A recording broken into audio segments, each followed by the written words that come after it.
In this video, we're going to be introducing the idea of nucleophilic addition to C double bond O's. Now, this is going to be the entire majority of this chapter, we're dealing with aldehydes and ketones, and all of the reactions will follow a similar thing. A nucleophile with acid, except for when we get to, say, carbon nucleophiles or hydrogen nucleophiles. But sulfur nucleophiles, nitrogen nucleophiles, and oxygen nucleophiles are all going to follow this similar idea here. So what do we mean when we say nucleophilic addition? Well, what happens, for a reason that we'll see later, is a nucleophile, when it wants to attack a ketone, well, what it's going to do is it's going to bring its nice, and we'll say it's a negative charge here, it's going to come over to this ketone and attack the carbonyl carbon, okay? In return, this jumps the electrons up onto the oxygen, and we get something like this. And this is now where, remember how I said how we use acid in this? Well, acid, this intermediate here where oxygen has a negative charge, now sure, if the nucleophile was a good leaving group, it could leave. But given that a nucleophile is willing to attack so much, maybe that's not the case. Maybe this is like an amine. It's not really wanting to leave, or H2O, and then it gets deprotonated. Now it's an alcohol. Alcohols are terrible leaving groups. This nucleophile could be anything that initially attacked that carbonyl. So it can't just drop its electrons back and kick anything off. No, that's not what happens. Instead, we add in an acid step to most of these mechanisms. And most commonly, you'll just see H3O+, and we're just going to deprotonate the hydronium, and we get an alcohol and our nucleophile. So that's nucleophilic addition to C double bond O's. We need to now explain why this occurs so readily, right?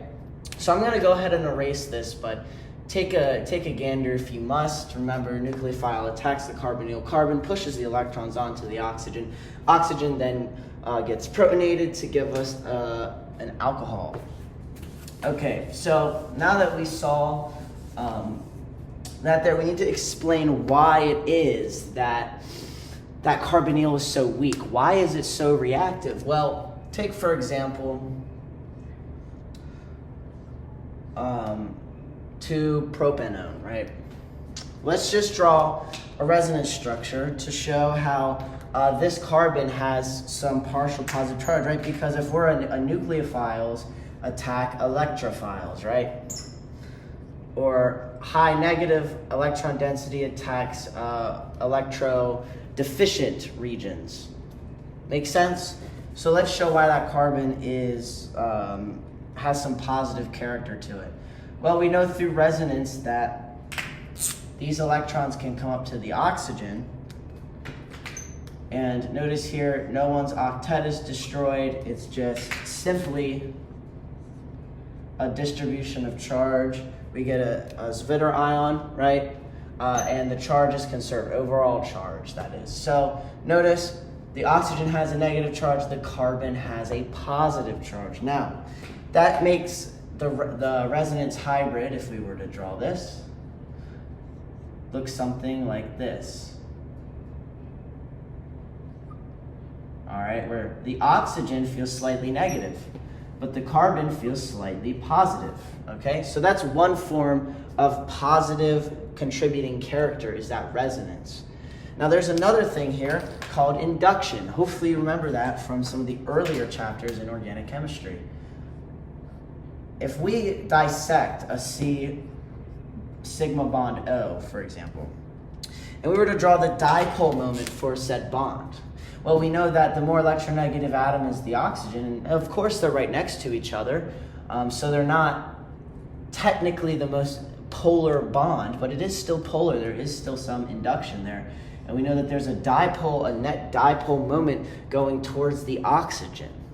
All right, so that makes a dipole here with a positive region of electron density at that carbon, and more electron density here. That also attributes to partial positive character on the carbon, partial negative character on the oxygen. So it's actually two factors. It's resonance and induction, okay? And that's what leads to a nucleophile.